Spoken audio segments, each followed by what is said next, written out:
একজন চিকিৎসকের মোট আয় ও করদাতা নির্ণয়। জনাব ফাহাদ আল করিম একটি বেসরকারি হাসপাতালের চিকিৎসক। ৩০ জুন ২০২৩ সালে সমাপ্ত বছরে হাসপাতাল থেকে নিম্নোক্ত সুবিধা নিয়েছেন: মাসিক মূল বেতন ১ লক্ষ টাকা, ভারী ভাড়া ভাতা পেয়েছে ৪০,০০০, চিকিৎসা ভাতা পেয়েছে ৫,০০০, উৎসব ভাতা পেয়েছে ২টি মূল বেতনের সমান। তিনি স্বীকৃত ভবিষ্যৎ তহবিলে মাসে ৬,০০০ টাকা জমা দেন। তার নিয়োগকর্তাও সমপরিমাণ অর্থ জমা দেন। ডক্টর ফাহাদ প্রাইভেটে রোগী দেখেন, প্রাইভেট প্র্যাকটিস করেন। প্রতিদিন গড়ে নতুন রোগী দেখেন ১০ জন। তার মানে নতুন রোগী ১০ জন, আর রিপিট রোগী দেখেন ৩০ জন।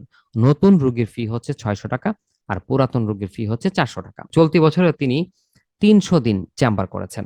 এছাড়াও তিনি ওটি থেকে সার্ভিস ফি পেয়েছেন ১,৩০,০০০, বিভিন্ন পরীক্ষা থেকে কমিশন পেয়েছেন ২ লক্ষ টাকা। করদাতার পেশা খাতের সঠিক হিসাব সংরক্ষণ করেন না। করদাতা পেশা খাতে সঠিক হিসাব সংরক্ষণ করেন না, ব্যয়ের কোনো সঠিক হিসাব তিনি রাখেন না। উক্ত বছরে তার বিনিয়োগ ছিল সঞ্চয়পত্র ক্রয়, পাবলিক কোম্পানির শেয়ার, অগ্রিম কর প্রদান। করণীয় ২০২৩-২৪ করবর্ষে মোট আয় ও করদায় নির্ণয়। তাহলে আসো আমরা এই ব্যক্তির মোট আয় এবং করদায় নির্ণয় করি। এখানে কিন্তু দুইটা সেক্টর আছে, দুইটা পার্ট আছে। একটা হচ্ছে তার বেতনের অংশ, আর একটা হচ্ছে তার পেশা বা তার ব্যবসার অংশ। তাহলে দুইটা দিয়ে আমরা মোট আয় বের করব। আমাদের করণীয় হচ্ছে আমরা প্রথমেই একটা মোট আয়ের জন্য একটা টেবিল করে নিব। করদাতার নাম জনাব ফাহাদ আল কারিম, আয় বর্ষ ২২-২৩, করবর্ষ ২৩-২৪, মোট আয় নির্ণয়। বিবরণ: আয়ের পরিমাণ। চাকরি হতে আয়: মূল বেতন ছিল ১ লক্ষ ইন্টু ১২, ১২ লক্ষ। বাড়ি ভাড়া ৪০,০০০ করে পাচ্ছে ইন্টু ১২। চিকিৎসা ভাতা ৫,০০০ করে ১২। উৎসব ভাতা ১ লাখ করে দুটি। আর ভবিষ্যৎ তহবিলে হচ্ছে ৬,০০০ করে মাসে, তাহলে ৬,০০০ ইন্টু ১২।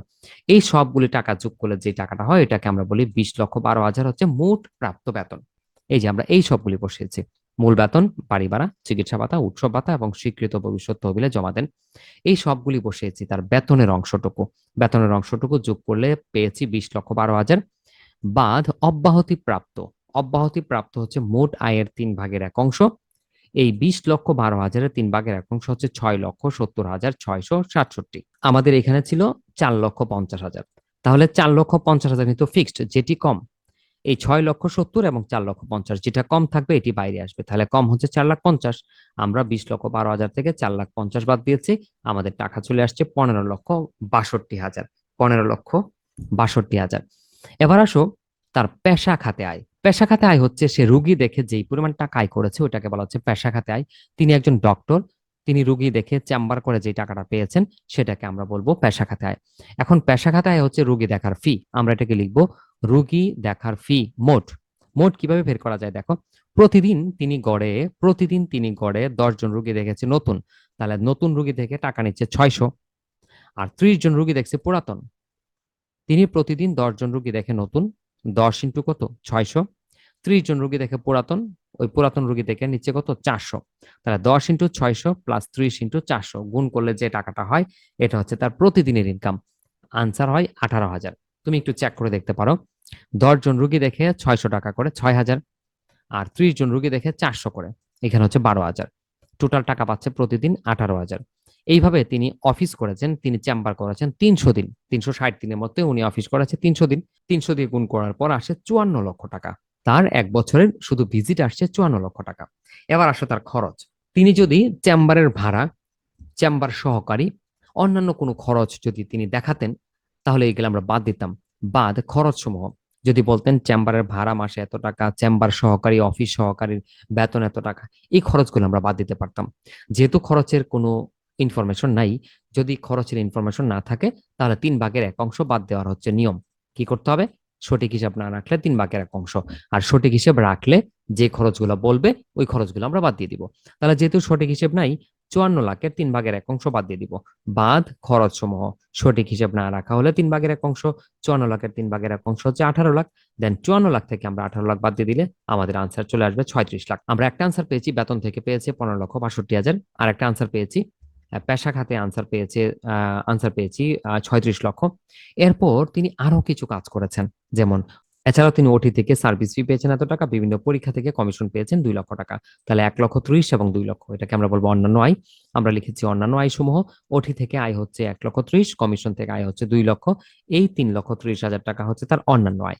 এবার বেতনের আয়, রোগী দেখা থেকে আয়, অন্যান্য আয়, এই তিনটা আয় যোগ করে দিলে হবে মোট আয় 54,92,000 টাকা আমরা বিনিয়োগ ভাতা বের করব। আর বিনিয়োগ ভাতা বের করার জন্য তুমি জানো বিনিয়োগ ভাতা বের করতে হয় যেই কাজগুলা করা হয়েছে দেশের কল্যাণে, জনগণের স্বার্থে, দেশের স্বার্থে, এমন কোনো কাজ থাকলে সেটা বিনিয়োগ ভাতায় চলে আসবে। প্রথমেই লিখবো কর্মী ও নিয়োগকর্তার দান। আমাদের কর্মী ও নিয়োগকর্তায় কত টাকা ছিল? এই যে 72,000। এটা শুধু ছিল স্বীকৃত তহবিলের দান। এটাকে 2 দিয়ে গুণ করে আমরা লিখবো। এখানে লিখবো কর্মী ও নিয়োগকর্তার দান 72,000 ইন্টু 2, 1,40,000। শেয়ার ক্রয়, সঞ্চয়পত্র ক্রয়। সঞ্চয়পত্র ক্রয় ছিল 3 লক্ষ, পাবলিক কোম্পানির শেয়ার ক্রয় হচ্ছে 5 লক্ষ। এই 3, 5, 8 লক্ষ টাকা হচ্ছে বিনিয়োগ। শেয়ার ক্রয় 5 লক্ষ, সঞ্চয়পত্র ক্রয় হচ্ছে 3 লক্ষ। এই সবগুলি যোগ করলে আমাদের টাকা আসে 9,40,000। এটাকে আমরা বলি বিনিয়োগ বাধা।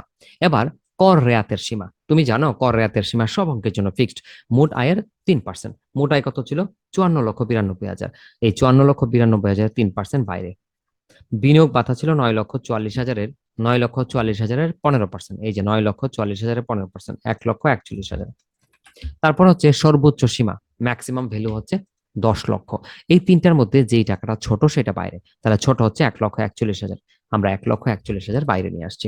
আমাদের বের করতে হবে করদায় নির্ণয়। করদায় নির্ণয়ের টেবিলটা সবার জন্য সমান। প্রথম 3,50,000 পর্যন্ত 0, পরে 1 লাখের উপর 5, তারপরে 3 লাখের উপর হচ্ছে 10, তারপরে 4 লাখের উপর হচ্ছে 15, তারপরে 5 লাখের উপর হচ্ছে 20, এবং বাকি যত টাকা থাকবে, এই যে 54 লাখ ছিল 92, সেখান থেকে এই টাকাগুলি সব বাদ দেওয়ার পর যে ব্যালেন্সটা থাকবে 38,42,000, তার উপর ধরতে হবে 25%। টোটাল কর দিতে হবে গভর্নমেন্টকে 11,55,500। সেখান থেকে বাদ কর ছাড় বা কর রেয়াতের পরিমাণ। কর ছাড়, গভর্নমেন্ট ছাড় দিয়েছে 1,41,600 টাকা। আমরা বাদ দিব 1,41,600 টাকা। এরপর যদি অগ্রিম কর প্রদান করা হয়ে থাকে, যদি অগ্রিম কর দেওয়া হয়ে থাকে সেটা বাদ। অগ্রিম কর হচ্ছে গভর্নমেন্টকে কর নির্ধারণ করার আগেই কিছু টাকা দিয়ে রাখা। তাহলে অগ্রিম কর ছিল 3 লক্ষ। অগ্রিম কর থাকলে আমরা এখানে বাদ দিয়ে নিব। বাদ অগ্রিম কর, অ্যাডভান্স ট্যাক্স 3 লক্ষ। তাহলে আমাদের টোটাল করের পরিমাণ হয়েছে 11,55,500। গভর্নমেন্ট ছাড় দিয়েছে 1,41,600, আর আমি আগেই পেমেন্ট করে রেখেছি 3 লক্ষ। সব বাদ দেওয়ার পর আমার টাকা থাকবে 7,13,900। 7,13,900 টাকা থাকবে নিট। এবার এই টাকাটা আমি গভর্নমেন্টকে পরিশোধ করব নিট কর দায় হিসেবে।